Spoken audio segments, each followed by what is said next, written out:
بسم الله الرحمن الرحيم. مشاهدي متابعي قناة ملعب مصر في كل مكان، أهلا ومرحبا بكم. معكم سيف الدين، حلقة جديدة. الحلقة هنا أولا أنا بعتذر عن صوتي عشان عندي شوية برد، هما بدأوا يروحوا بس تمام. تاني حاجة، بعتذر عن فترة الغياب، بس كنت بعمل برنامج في محطة إذاعية على الإنترنت، فمكنتش هعرف أعمل هنا. طيب المهم، حلقة النهاردة هي استوديو تحليلي قبل المباراة بتاعت نصف نهائي السوبر. تمام. بس فدلوقتي نبدأ الحلقة. بالنسبة لاسم البرنامج ده ما قلتوش في الأول، ده لأن أنا قررت أغيره، وفي الواقع لسه ما استقريتش على اسم البرنامج أصلا. نعرف الضيف اللي معانا. ماشي، يلا بينا. أولا اشترك في القناة، فعل الجرس، لايك كومنت وشير. بس كده. معانا كابتن محمد هشام. دي كانت أول مرة مبدئيا لي، هي مش أول مرة لي معايا، بس الحلقات للأسف كانت قبل كده ما كانتش مكتملة فما نزلتش. إنما دي أول مرة يعني هيكون موجود. أهلا بيك يا محمد. أهلا وسهلا بك يا سيف، وأهلا وسهلا لمستمعينا الكرام على ملعب مصر. آه... نبدأ مع بعض بسرعة. طيب. تمام. طب احنا قبل انطلاق السوبر الأفريقي المصري. تمام. طيب، جاهز نبدأ. جاهز. الأهلي آه... معاه 15 لقب في السوبر، اه، والزمالك معاه أربعة. 4. حلو بالظبط كده. تفتكر بعيدا عن سؤالي ليك اصلا بين مين اللي هيفوز، بس هل حد فيهم ممكن يغير اللقب؟ يعني ممكن نسمع الاهلي 16 او الزمالك 5، وتحديدا انا بتكلم عن الزمالك. ممكن، امم عشان الفريقين مهزوزين. اسمه دوت الفريقين مهزوزين فنيا. تقريبا نقول لأ هنا ونقول لأ هنا. امم بس ممكن أصلا نقول لقب أول لبيراميدز. ما هو دي بقى حته تانية هنتكلم فيها. طيب، الاهلي وسيراميكا كليوباترا بكره الساعه 5 بتوقيت القاهره على استاد الزايد بن زايد. ايه نقاط تمام. القوه والضعف لكل فريق قبل الماتش ده؟ يبدأ بالأهلي. اتفضل. نبدأ بنقط القوة. نقط القوة عندك اسمه دوت في الأطرفة. زيزو، تريزيجيه، بن شرقي يعتبر. وهنا بتبقى خطورة يعتبر تريزيجيه. امم ويبقى فيه اسمه دوت نقط قوة، عشان بيكون فيه خطط مميزة ساعة اللي بيكون الفرق يبقى فيه. لو اسمه دوت لو تريزيجيه فايق، انت بتكون عندك الحالة الفنية عندك عالية. حلو. واسمه دوت ونقط القوة برضو اسمه دوت انت بتستغلهاش. التصويبات. كويس جدا. نقط الضعف هو بتاعتك بس بقى في ثانية قبل ما حاجتين. تكمل، أنا بعتذر عن لو في أي خطأ في المونتاج الحلقة دي. كمل. آه انت نقط الضعف عندك في حاجتين: حلو، حاجتين. في الهجمة المرتدة مم. والعرضيات. تمام. طيب، قبل ما تكمل بس في سيراميكا، مين الغيابات بتاعت الأهلي؟ عندك كان محمد شريف بس رجع، هيقعد ده على رجع، الدكة. وأحمد رضا كمان رجع، فممكن يكونوا وأحمد جاهزين. رجع. بس هو اسمه دوت المعلومة اللي عندي، الدكتور الأهلي قال ما ينفعش محمد شريف يبدأ في ماتش سيراميكا أساسي. هو النهاردة نزل تدريبات، وتقريبا كلهم نزلوا تدريبات، وكمان إمام عاشور كان في التدريبات، وده اللي هسألك عنه، هل هو ممكن يلعب ماتش بكرة؟ لا، أكيد لا. يعني مم. حتى لو ممكن يلعب بس مش أساسي. لما أدخله تمام. ألمسه الماتشات. عشان اوكي. انت كان ده مش العنصر ده اهم عنصر عندك في الفريق. ده صحيح. طيب. يعني انت الصاب، انت ايه اللي حصل فيك؟ شوف نتائجك، يعني شوف النتائج بتاعتك في الدوري. اشرف داري. لا، أشرف داري مصاب. ده تمام، مش هي. ده محجوز لي في سرير من أول ما جه. دي معلومة صحيحة. طيب، هل في غيابات تانية؟ شحات. الشحات طبعا. آه. مؤثرين الغيابات دي يعني اسمه كلهم. إيه دوت. مش كلهم. حلو ده. يعني أنت عندك الشحات هو المؤثر. واللي تمام. سمعت الشحات يعني تقريبا هيكون في آخر البرنامج بتاعه. اه ايوه، ده حقيقي. كان طالع بيقول ان آخر. احنا كان بيقول ان احنا هدفنا نفوز بالسوبر، وكلام حلو كده برضه. هقول طيب. لك. امم أنت لو ما فزتش بالسوبر، الفريق هيقوم عليك، الجمهور هيقوم عليك تاني. سيبك منك انت بقى، المدرب. هو المدرب هدفه انه لازم يفوز بالسوبر المرة دي، او تحديدا يعني بالظبط. دلوقتي، عشان مدرب الجمهور ما لازم يثبت نفسه. بيحبوش. وتصريح انت عارف كده كده، انا ما بحبش المدرب اصلا برضه. محايد انا، ما مش مع حد. آه. ولا أنا كمان. أنا أصلا أنت قلت مش مهم الفلوس، مش مهم الفلوس. جاب 2 مليون ونص تقريبا، او حاجه زي كده. مش فاكر. اه. مم. يعني سعر انت اسمه ده كان قدامك ثلاثة. بقول لك ايه، خد مني حاجه حلوه. ما ايه. يستاهلهمش. رأيي حتى الان على الاقل، ما يستاهلهمش. وانا معاك، متفق معاك في هذا الرأي. متفقين. كمل سيراميكا كليوباترا قبل ما اسالك على شويه تصريحات كده تخص الاهلي. سيراميكا نقط القوة بتاعته في متلخصة في عمرو السولية. اه، ده اللي اتكلم فخر. عنه ما بسام في التصريحات اللي هجيلها بعد شويه. وفخر الرقاي طبعا. ايوه ايوه. مم. كان مين تاني اصبر واسلام عيسى. اسلام عيسى. تمام. في نقاط ضعف. في نقاط ضعف. اللي هي. الضغط. اوكي. يعني اللعيبة الخط دفاعهم اسمه إيه دوت مم. مش منظم، يعني فاهم، يعني هيكون في غلطات. تمام. طيب، ياسر ابراهيم قال ان سيراميكا فريق كويس. تمام. هو فريق جيد، فريق قوي، يعني يعتبر هو وكمان غير كده هو فريق بقاله. منظم اصلا. هو فريق منظم، كل حاجة تمام. هو وهندرسه بشكل أصلا كويس. أقول لك على حاجة. مم. انا سؤالي لو ليك في الحته دي. ده بيعكس ازاي حجم التحدي امام الاهلي. بيعكس التحدي. يعني ازاي يعني التصريح ده ازاي بيبين لك حجم تحدي سيراميكا للاهلي بعد كلام ياسر ابراهيم.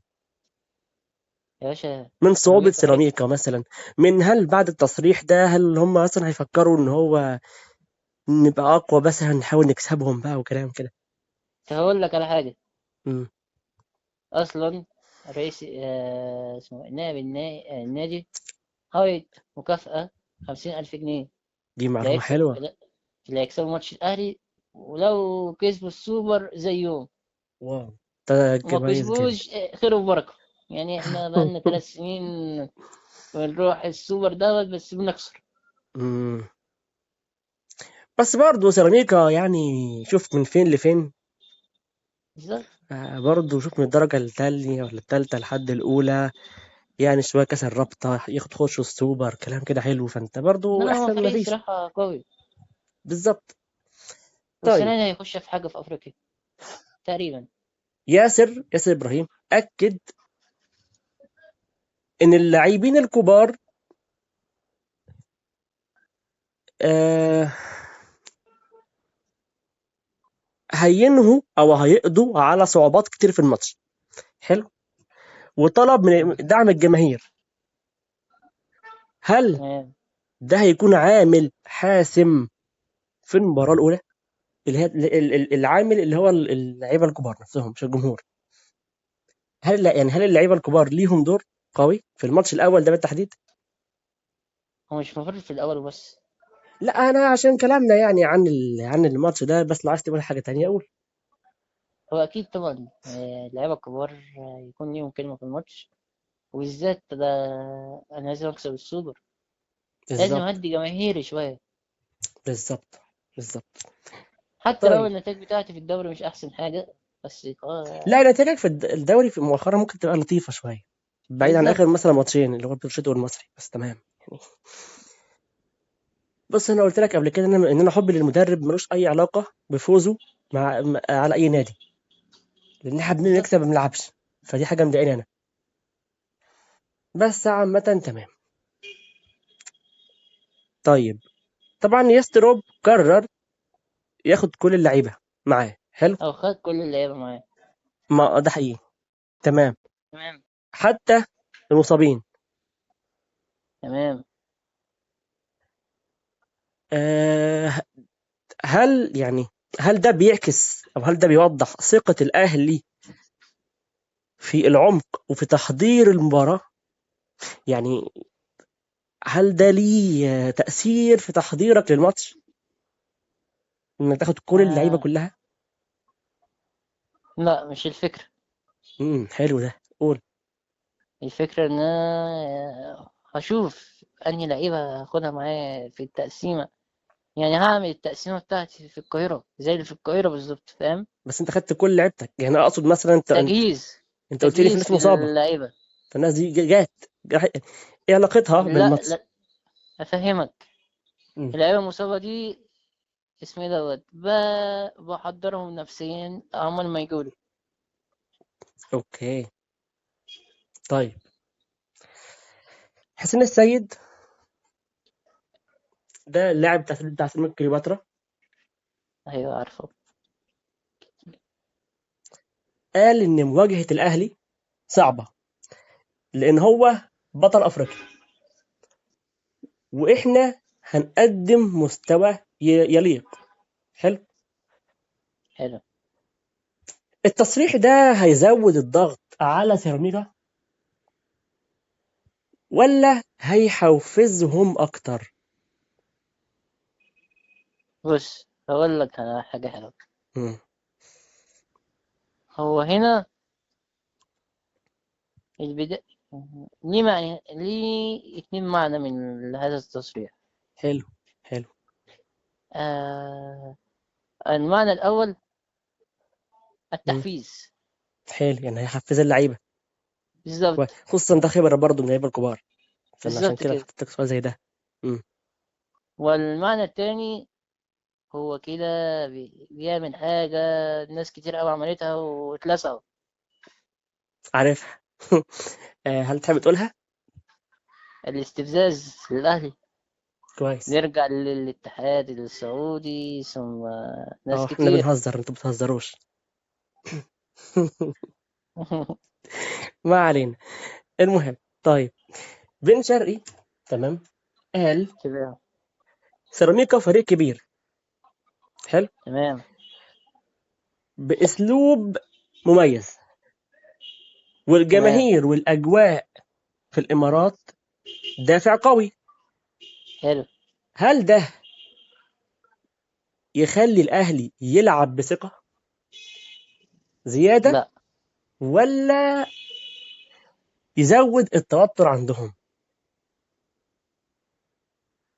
هو بص اقول لك على حاجه. يعني الكلام اللي قلته ده، بعيد عن التصريح، الكلام ده يزود الثقة ولا يزود التوتر عند اللعيبة بتاعت الأهلي؟ يزود الثقه. بس كده.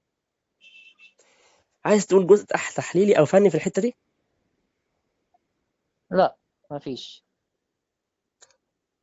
البطولة هتنقل على أبو ظبي الرياضية، وأون سبورت، ودبي الرياضية. أنهي قناة هتقدم أفضل تغطية تحليلية؟ ابو ظبي. واو. طيب حاجة بره الحلقة، بس معلومة، يعني أنا أصلا متابع الأخبار من عند أبو ظبي بالفعل. بودكاستات بقى كتير، وهتلاقي كمان حسن المستكاوي عمل حاجة حلوة كده، وفي حاجة اسمها في قلب السوبر وكلام حلو جدا. ف تمام، على عكس اون مثلا انا بتابع مثلا ملعب اون، بيجيب لي كل الحاجات الخاصة بالتصريحات، مثلا نادر السيد وحاجة زي كده. ففعلا ابو بالظبط. ظبي احسن، انما دبي في الواقع ما اعرفش. طيب يسترد قال الدفاع يصنع البطولات. حلو، حلو. ركز في دي، الدفاع يصنع البطولات. تمام. وإمام عاشور شارك جزئيا، وإن محمد شريف عاد للتدريب. أنا اللي يهمني إنك تاخد من تصريحاتي المعنى وتركز في سؤالي. ده هيأثر إزاي على خطة الأهلي بكرة؟ الدفاع يصنع البطولات. أيوة أنت كده فهمت قصدي، هي دي فلسفته في الفوز. هنا في سؤال. هو طبعا أنا ملخص التصريحات، فهو أصلا كان اتسأل إيه فلسفتك في الفوز، ولا أنت إزاي بتكسب ولا كده، قال لهم أنا شايف إن الدفاع هو اللي بيجيب البطولة. أنا عندي سؤال هنا. إيه هو؟ في طريقتين في طريقة الدفاع. امم في الدفاع الهجومي، انت الهجوم عندك هو اللي بيدافع. اللي هو أحسن طريق للدفاع هو الهجوم. بالظبط. تمام. وفي رص الأتوبيس ورا، اللي هو العشرة قدام المرمى. أيوه أيوه، زي مثلا لما كانوا بيلعبوا زمان خطة كده اسمها 9-1. بالظبط. اه. انت في خطتك الجديدة بتاع يستروب، انت ولا بتعمل دي ولا بتعمل دي.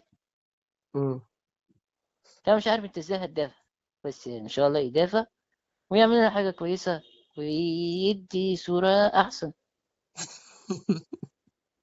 أنا حاسس إن الجملة الأخيرة دي جملة انتمائية أكتر من تحليل، وفيها سخرية في نفس الوقت. لا، ما فيهاش، هي اسمها يدي صورة أحسن.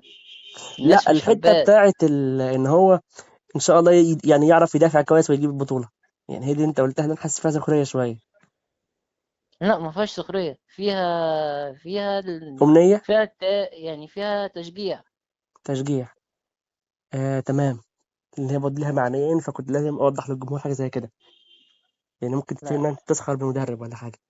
لا والله، احنا لازم نرفع المدرب لغاية ما نشوف هو حتى لو ما بنحبوش، زي. يعني زي ما أنا دايما كنت بقول عن ريبيرو عادي. بس تمام. بالظبط. طيب، الشناوي قال جاهزين نفسيا وبدنيا، والشباب جزء مهم، هدفنا اللقب الثالث. تمام. تمام. ده بيعكس ازاي تركيز الاهلي على الفوز.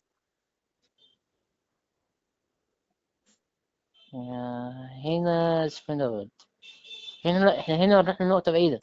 اه، ما انا حاسس ان التصريح معقد اصلا، خصوصا ان كان في حد من شويه لسه قايل لك الخبرات مهمه، ده جاي قايل لك الشباب مهمه، فانت برضه. مم. هنا بيعكس الصورة. حلو، ما أنا عشان كده سالتك، الصوره دي بتعكس ازاي الفوز، او التركيز على الفوز بتعكس، يعني. لا هقول لك، بتعكس الضغوطات على اللعيبة الكبيرة. بيريح نفسه من الكلام اللي كان قاله ياسر ابراهيم قبل كده. مش هو. امم مين؟ هو الكلام هنا المقولة بتاعته مش تعيد عليه هو، اه. تعيد عليهم هما.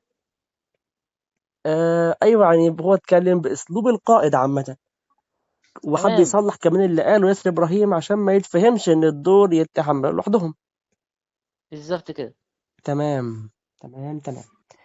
طيب، نسيب الاهلي شويه، نروح لعلي ماهر، نروح بقى علي لسمير ماهر هناك. علي ماهر بيشحن. علي ماهر قال طموحنا كبير. حلو، طموحنا أكيد. كبير زي الاهلي، تمام. دفاعنا من الافضل. تمام، تمام. وهنقاتل للدقيقه الاخيره. أكيد. طيب، ده هيخلي سيراميكا منافس حقيقي، ولا مجرد تحفيز وخلاص؟ لا، هو سيراميكا أصلا منافس حقيقي. اصلا. ماتشاته أصلا مبتبقاش سهلة. اه، حلو ده. تمام، انت جاوبتني على التصريح اللي قلته في كام ثانية، في ثانيتين تقريبا. تمام. محمد بسام قال تركيز عالي. ماشي. خبرة السولية وسمير. تمام. وشخصية العودة. حلو. هو اوكي. قال لك عناوين. فالعناوين دي هل ده يدي سيراميكا، او العناوين اللي هو قالها دي تدي سيراميكا ميزة دفاعية قدام هجوم الاهلي، اللي كان لسه يستر قال لك ان احسن طريق للبطولة هو الدفاع اصلا. آه... لا، هنا يدي بمعنى ان اسمه ايه دوت. هنا المعنى بتاع الصورة دي امم آه... ان احنا هنكسب، تمام. بس بطريقة الخبرات. اه، عشان كده قال لك عناوين سولية سمير تركيز. لكن اللي انا ما فهمتوش ايه هي شخصية العودة دي. من حق، انت الصور اللي فات امم كسبت ولا رحت النهائي؟ رحتوا منين؟ اه، تمام. هنا عايز قصده هنا العودة. يا احنا السنة دي لا، مفيش، انتوا اللي اوت واحنا اللي هنروح. طيب، خلينا نسيب سيراميكا شوية ونرجع لأهلي تاني. تمام. مصطفى شوبير قال هدفنا الفوز. حلو. تمام. حلو. هدفنا الفوز فقط. بس. والإمارات زي مصر بالنسبة للجماهير. تمام. تمام. الكلام ده يزود حماس الأهلي ولا يزود ضغط؟ ليه معنيين برضو؟ ليه اتنين معنى من الكلام؟ ما انا خد بالك لو ركزت في المعنيين قلت هتلاقيهم هم المعنيين هم اللي انا جاوبت اللي انا حاططهم في سؤالي. تمام. هو يزود بص هقول لك على حاجة. يزود ايه بقى، ضغط ولا حماس؟ ما انا عايز هقول لك على افهم. حاجة. ما انا سألتك انت لان انا عشان افهم ايه اصبر، المعنيين، ايه المعنى الصح اصبر، فيهم. هقول لك امم هقول لك امتى المعنيين صح وغلط. حلو ده. المعنى الاول اللي هو ايوه. بتاع الحماس امم هيعود على اللعيبة الكبار. لو انت جبت جول في الدقايق الاولى امم مش هيبقى ضغط، هيبقى تحميس. خلاص، تمام كمل جدا. يا باشا، دوس على الوش. طب والضغط؟ لو انت ما جبتش جوان، انت لو فضلت مثلا انت او دخلت لو الشوط تسجل فيك الاول. هدف مثلا او حاجه في اول بالظبط دقيقتين او كده. حاجه زي كده. تمام. هنا مش هيبقى شجاع، هنا مش هيبقى فيه تشجيع. طيب، اخر حاجه هنا بقى ان علي ماهر فاز على الاهلي في مره واحده بس في 17 مباراه، منهم 13 خساره وثلاثه تعادلات. المره دي اللي مش فاكرها كانت بتاعه كاس مصر تقريبا، بتاعه بيراميدز او الاسيوطي سابقا يعني، هداف عمر كمال. فانا سؤالي في الحته اللي عايز اسال فيها هنا، تمام. هل التاريخ ده هيأثر نفسيا على سيراميكا كليوباترا؟ هو المفروض التاريخ ده اسمه إيه درسنا دوت. وتعلمنا ان التاريخ والنفس بيساعدوا بعض، تمام ماشي، او بس التاريخ التاريخ مؤثر دوت. نفسيا. وبالتالي هنا تمام. سؤالي. بس هنا علي ماهر هيعمل حاجة تانية. مم. هيشحن. انا عايز اكسب مرة، عايز اكسب مرة. تانية، دي هو هتبقى هو مقاولة هو طبعا. متمسك اصلا باللحظه دي وباللقطه دي، وده اللي باين في تصريحاته. طيب انا عشان كده عايز حطيت المرة السؤال اللي ده. انا كسبان بيها تبقى 2. حلو. هيقدر بس يعمل هنا ده؟ بقى بس هنا بقى في حتة، في معلومة صغيرة. مم.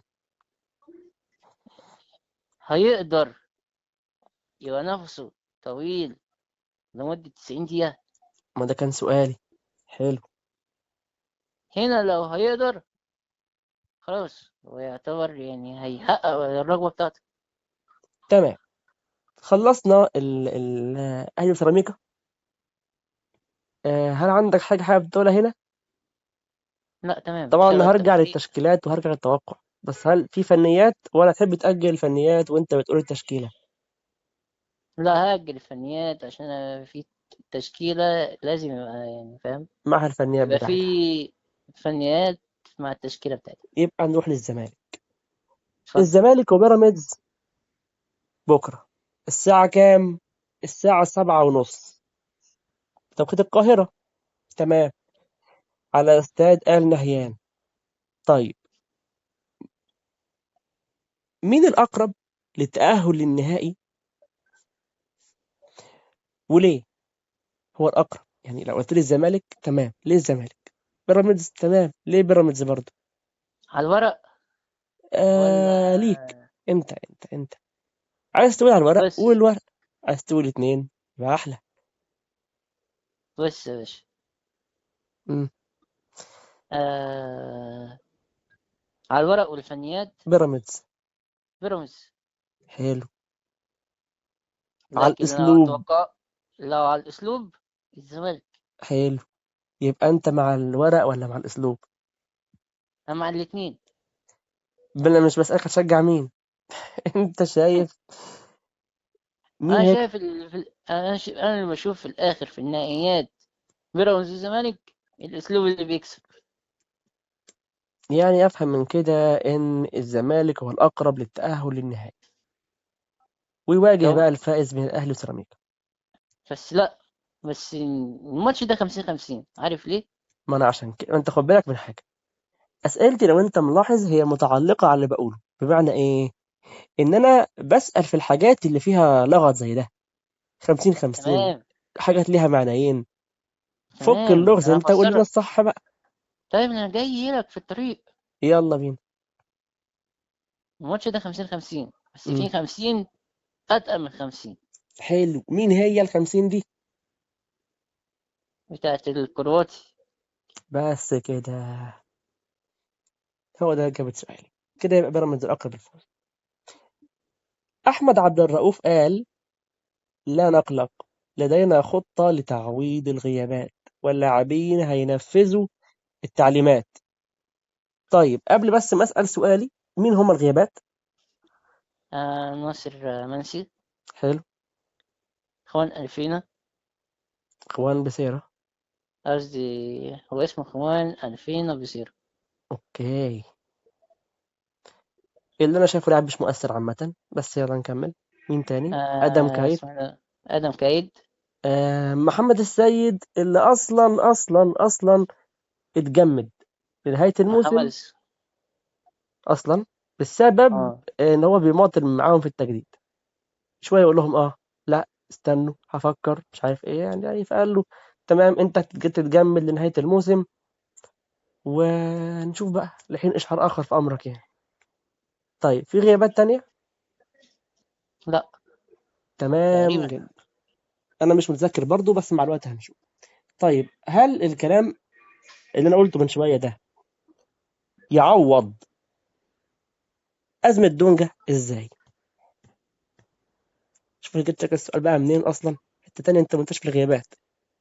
دونجا ازاي؟ اه دونجا طبعا هيجيب لي القضية بتاعت الإمارات الشهيرة دي جايين لها، بس قولي ازاي بقى هيعوض الأزمة دي. بمحمد شحاتة. مم. عمر جابر قال ان الأزمات مش جديدة وهنخرج أقوى بدعم الجمهور. ده بقى هيكون عامل نفسي حاسم قدام بيراميدز. أكيد، عشان هنا هو ما عندوش غير الجمهور اللي هيسند عليه. سؤال مهم جدا جدا، ده بره اتفضل. أسئلتي اللي محضرها لك. جمهور الزمالك أكتر في الإمارات ولا جمهور الأهلي؟ الأهلي طبعا. بس ده سؤال تلقائي وأنت بتتكلم دلوقتي عن الجمهور هنا. طيب أحمد الشناوي قال: الزمالك كبير. تمام، لكن إحنا درسناهم كويس والتفاصيل هي اللي هتحسم. هو كلامه طب صح. ما هو أنا لسه سؤالي هنا بقى، ده هيدي بيراميدز أفضلية في التحضير؟ أكيد طبعا. حلو، أنا عايز الأسئلة تكون إجابتها سريعة كده عشان نسيب الرغي كله للفنيات. طيب مدرب بيراميدز الكرواتي ده قال: المباراة ديربي تحسمها التفاصيل. ركز انت تمام. هنا، تفاصيل تفاصيل برضه. تمام. تمام، هي تفاصيل. ومش هنفكر في ازمات الزمالك اصلا، واللي تمام. طلع هاني سعيد بعدها قال لك بص فيها معناه احنا مش شغلنا ازمات الزمالك دي اصلا. تمام. تمام. ده هيخلي بيراميدز يلعب بحريه اكبر. أكيد. حلو. الزمالك تحت قياده احمد عبد أحمد. الرؤوف. أه. تمام. تمام. المؤقت. احمد عبد الرؤوف المؤقت. تمام. ازاي هتأثر التجربة دي على خطتهم قدام بيراميدز؟ أحمد رؤوف هو اللي هيتأثر. لا، التجربة نفسها هتأثر على الماتش ده اصلا، ان انت معاك مدرب مؤقت اصلا. بص هقول لك على حاجة. مم. آه... مش لازم التجربة الجديدة تأثر. لا، هي تتأثر. لو هنعمل كده هنرجع للأهلي الدوري اللي فات. نحاس. هو ده اللي اقصده، يعني ملهاش علاقة. ملهاش علاقة. يعني عشان ما يجيش يقول لك احنا خسرنا بسبب ده لا. مثلا حجة وكده. لا. التحكيم، آه... الجمهور، المدرب، الكلام اللي بيتقال ده عندنا في مصر. ايه الجديد؟ مفيش حاجة جديدة. ف عشان ممكن يطلع يقول لك احنا خسرنا بسبب الترك... المدرب مثلا. التركيكة دي، كل التركيكات اللي انت بتتكلم عليها دي قديمة. ما هو ده اللي عايزين اقصده. حاجة كرييتيف. عشان هل هيطلع يقول لك كده، ولا ملوش علاقة ونبطل الحجة دي من البداية؟ هو ملهاش علاقة. نرجع يا باشا، بس لو ليها علاقة، الدوري بتاع الأهلي اللي فات. هو ده اللي نتكلم فيه. تمام جدا. طيب، أحمد عبد الرؤوف هو ثالث مدرب مصري. تمام. يقود الزمالك في السوبر بعد حسام حسن 2014 ومحمد حلمي 2017. طيب، تمام. ايه الدرس اللي ممكن يستفيدوا من التجربتين دول؟ عايزك بقى تتكلم لي شوية كده عن مع أحمد عبد الرؤوف، وتقول لي ممكن يستفيد ايه من التجربتين دول. هو 2017. أنا مم. عارف إن محمد حلمي خد الكاس ساعتها، اللي كسب 3-1. اه، وتقريبا هدفين محمد اسمه وسام 2014 مرسي. خلص الماتش 0-0، وتقريبا مش فاكر مين فيهم اللي كسب. أنا مش فاكر الصراحة 2014. مم. هنا نرجع الدرس ل 2017. تمام. إن أنا هتألق وأطلع كل أساليبي اللي أكسب. مم. تمام. هو راجل طيب. جاي من فوز على طلائع الجيش 3-1. طيب، حلو ده. مدرب بيراميدز قال انه غير عقلية بيراميدز او لعيبة بيراميدز وفاز بأول لقب في تاريخهم. ده بقى يديهم دفعة نفسية اكبر قدام الزمالك اللي أكيد. عنده أزمة دونجا. أكيد طبعا. تمام. حكم الأهلي، ماشي، وسيراميكا محمود البنا، والحكم الزمالك وبيراميدز محمد معروف، والحكم الرابع هيكون إماراتي. طب ده هيأثر إزاي على قرارات الماتشين دول؟ محمود البنا راجل يعني، اسمه إيه دوت، راجل بتاع أدرس، يعني راجل بتاع قوانين. أيوه. كده هيكون الماتش متكافئ. أنا كنت محضر لك في كام طرد وكام كده، بس قلت يعني إيه مش مهم في الجزء التحليلي بتاعنا. هنا الماتش متكافئ. حلو. لكن محمد معروف متساهل. تمام.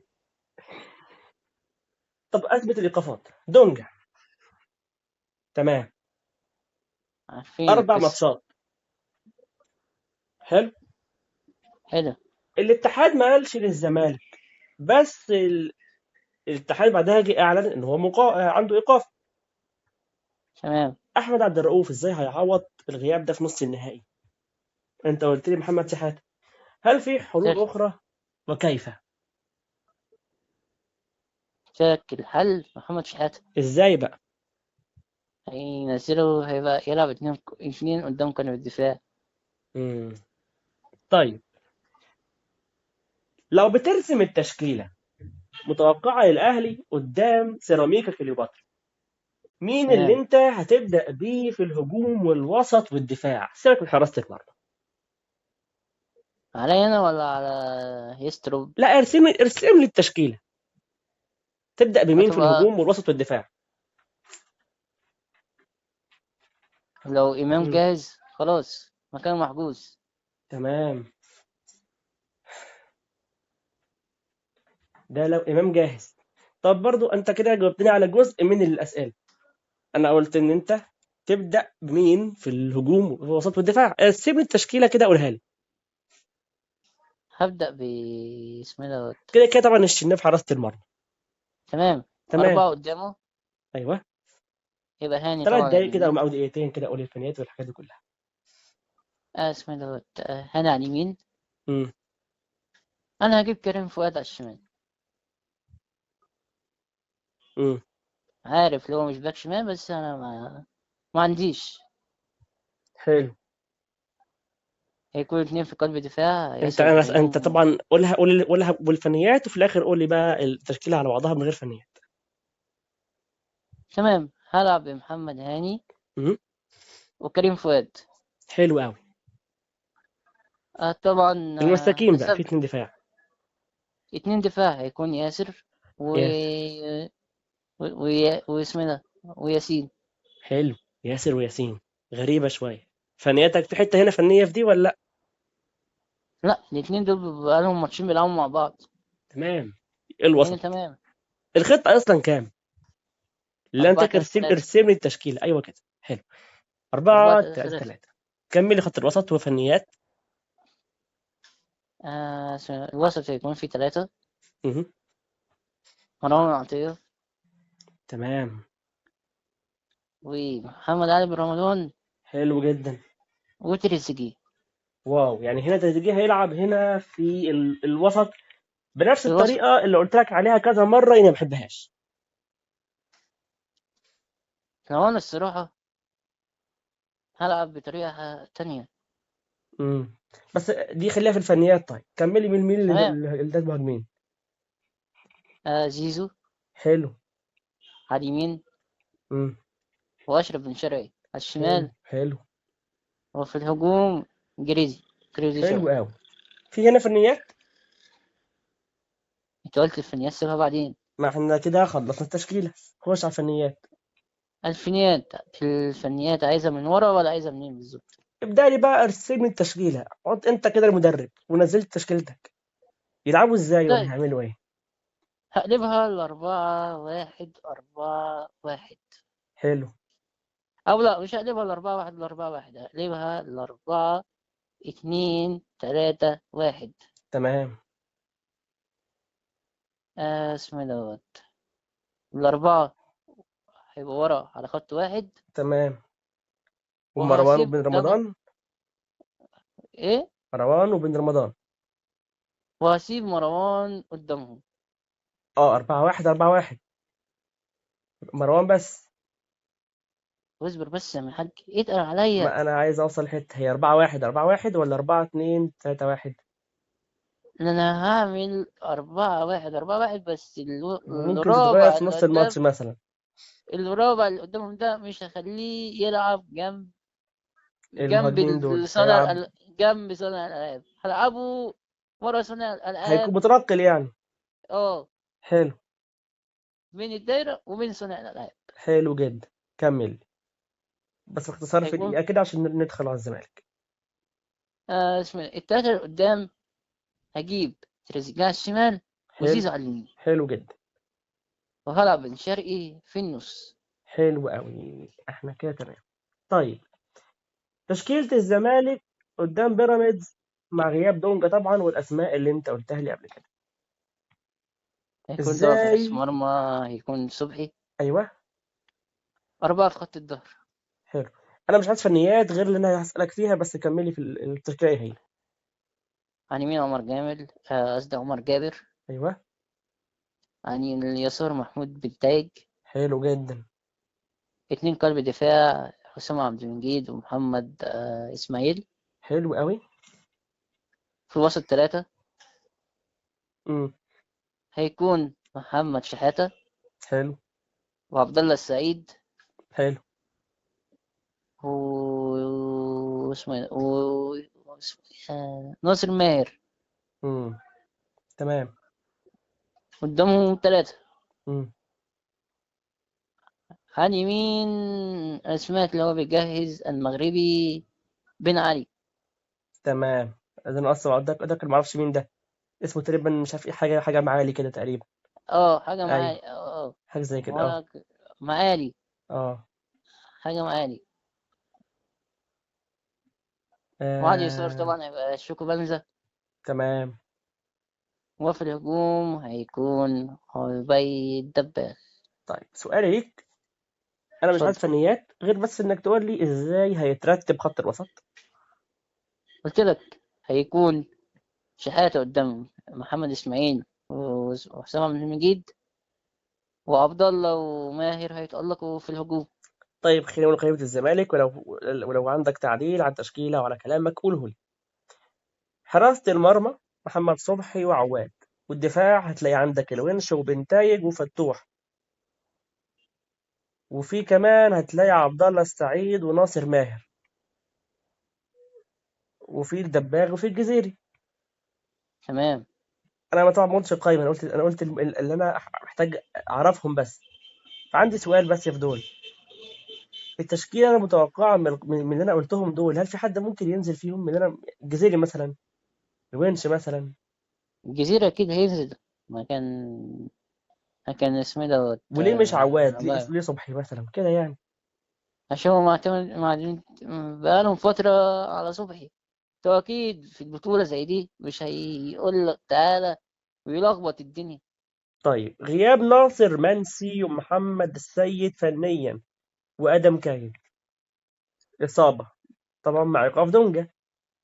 طيب ده هيضعف الهجوم ولا الدفاع اكتر قدام بيراميدز؟ ايه اللي هيبقى اضعف، الدفاع ولا الهجوم؟ هو اسمه دوت لو مم. محمد شحاتة في حالته مش هيبقى فيه تأثير جامد. حلو. لو مش في حالته هيبقى فيه تأثير جامد قوي. تمام. بالذات بيراميدز عنده لعيبة تقال. بالنسبه عندك بالنسبه لقائمه بيراميدز، في حراسه المرمى فيها الشناوي اكرامي، وفي طبعا مرعي وعلي جبر والكارتي بقى، وفي تقريبا كمان ودونجا موجود وزلاكا ومايلي وأوباما موجودين. دول أهم عناصر القايمة. وطبعا هي كده كده قايمة فيها كلهم ما عدا أسامة جلال ورمضان صبحي والغيابات اللي أنت عارفهم. كلهم قول لي مين الغيابات وقول لي تشكيل بيراميدز من غير فنيات.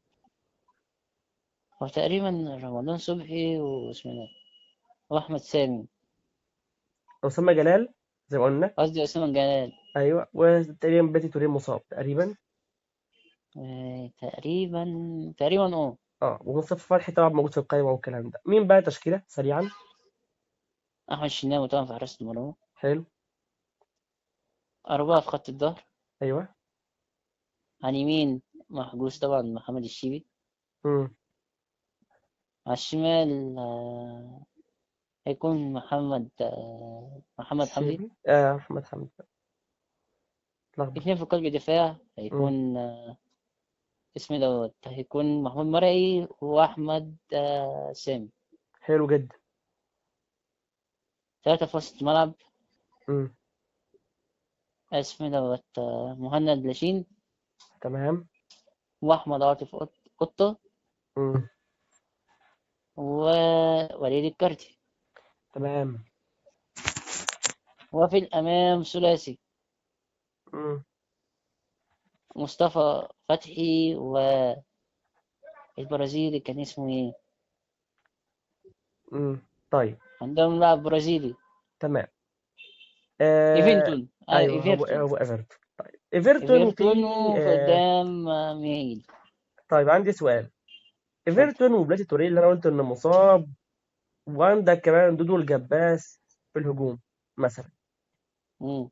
ده يدي افضليه هجوميه لبيراميدز قدام دفاع الزمالك؟ اكيد طبعا. طيب الدفاع الناس قالت انه الدفاع اصلا مشكوك فيه. طيب غياب أسامة جلال مدافع بتاع بيراميدز ورمضان صبحي الجناح بتاع بيراميدز بسبب الإصابة، هما الاتنين، ده يضعف خط الدفاع والهجوم بتاع بيراميدز. خط هجوم لأ، خط الدفاع ممكن. مع غياب أسامة جلال ورمضان صبحي الزمالك يقدر إن هو يستغل ضعف ده في الدفاع والهجوم المضاد، خصوصا يعني مع لا، إيقاف دونجا زي ما قلنا والكلام ده كله، ولا عادي؟ هجوم. بص، دفاع بيراميدز ممكن لكن هجوم بيراميدز بالنسبة لرمضان صبحي تا- يعني وجود رمضان صبحي أو غيابه مش هيأثر على هجوم بيراميدز الجامد. تمام. من 2003 ل 2024 في 5 مدربين أجانب فازوا بالسوبر مع الأهلي: أوليفيرا تمام. ومانويل جوزيه واسمه دوت وجاريدو وفايلر وكولر. تمام. طيب ده بيثبت إن الأهلي بيعتمد على المدرب الأجنبي للنجاح في السوبر، ولا عادي؟ لا عادي. تمام، حلو قوي. مارسيل كولر 4 ألقاب متتالية. تمام.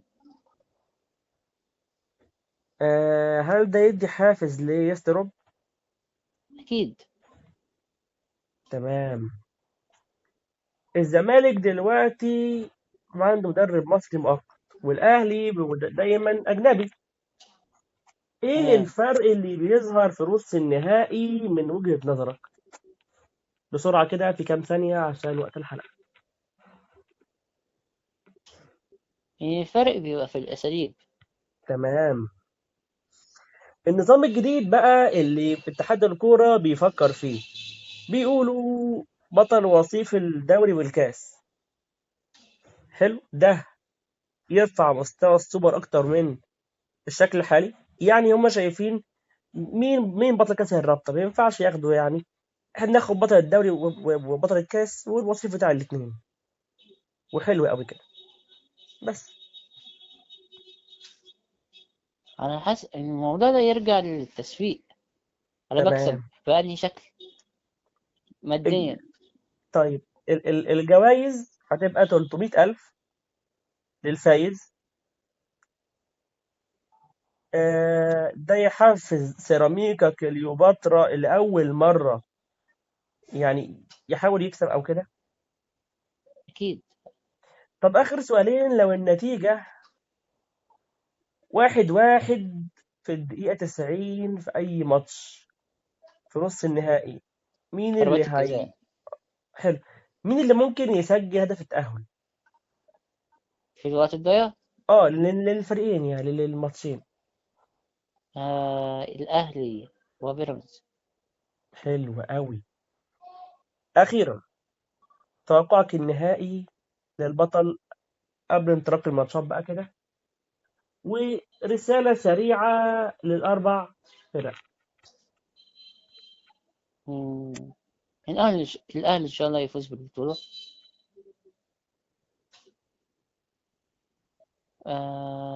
حلو. مم. رسالة لكل فرقة إن إحنا نشوف كورة ممتعة. نشوف كرة وأي فرقة ممتعة. طبعا وأي فرقة طبعا بيبقى ليها الحق اللي هي تفوز بالبطولة، بس إن شاء الله الأهلي. تمام جدا جدا جدا. بس بكده تبقى خلصت الحلقة بتاعتنا. وشكرا للجميع المستمعين، ومتنساش باللايك والشير. بالظبط كده. إن شاء الله نشوفكم في الحلقة الجاية. بفكر لكم في فكرة كده، هخلي لكم كابتن محمد يعملها لكم إن شاء الله، بس مش هقولها لكم دلوقتي، هقولها له بقى بعد الحلقة. فإيه، ادعوا لي يوافق يعملها. تمام. بس كده، اشوفكم على خير بقى ان شاء الله، يا بعد الماتش يا قبل الماتش النهائي. سلام.